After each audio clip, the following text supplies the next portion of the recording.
All right, respect that. You sent me something, and I looked at it. He said $20 million guarantee. 20 million guarantee. And it was turned down by Tank. What you think about that?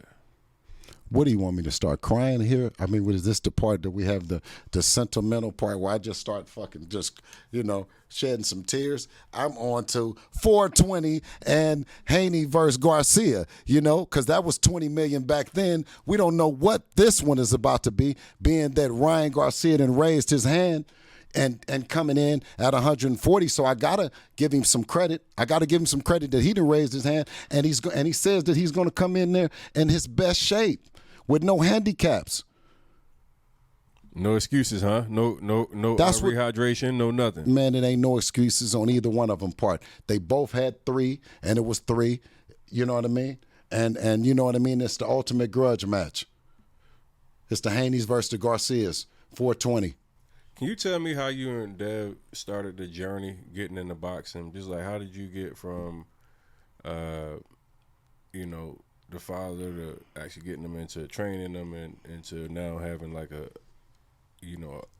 title fighter? Like, well, that's something that I think, and I always say this, that Devin and boxing found each other. Boxing and Devin boxing. It was a marriage that was meant to be. It's nothing that can be emulated, duplicated, or fostered into no other kid. It was just something that, he did naturally. He was willing to fight anybody at any given time, and you'll see, even with the bodyguard or whoever it is, Dev is still ready to go.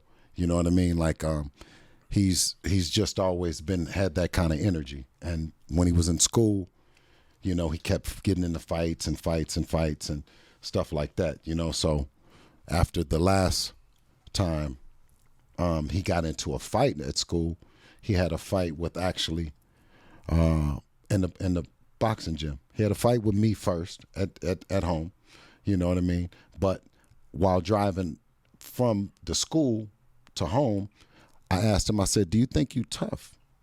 You know what I mean? He didn't respond to me. He was just looking out the window. And then I said, "Yeah, you think you tough?" I said, "I'm going to take you to a gym because we done left Oakland and now we're here in Las Vegas, and I don't want you to you know what I mean, mischannel just somehow I just want to get him back on course because he's playing football as well." Okay. And he didn't look at me, but then when I told him I'm gonna take him to the gym and see, he turned right back and looked at me in my eyes and said, "Okay." So I took him to the gym, and hopefully I was thinking that I was going to get him, you know what I mean, get him whooped on so he could get, not get that sense of whatever I thought that was going to come out of that. And that the opposite happened, Tony. The opposite happened for real. It was a chance that I got a chance to see that he's special, you know what I mean, and in a way that he sparred with a little kid and he knocked him out his shoes. He had some little Velcro shoes on, Tony, for real. No, for real. I'm telling you, he had some Velcro shoes on. It was the first time I had seen it. And the trainer said, "He's a natural." And I had never heard that. We had been on the football field. We had been playing all kind of sports.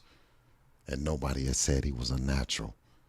So from that point on, I wanted to help him be the best that he could be and his natural thing. And when you see that he has the best jab in the business, because that's his least dominant hand, but he has the right hand that made the Antonio Moran give him the knockout of the year.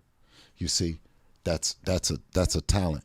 And my whole thing after fast forwarding from Australia 2 times, Lomachenko, Regis Prograis at a sellout arena at home, was still and always has been my message to other fathers to keep going, man. Believe in yourself, believe in your sons, and it can happen.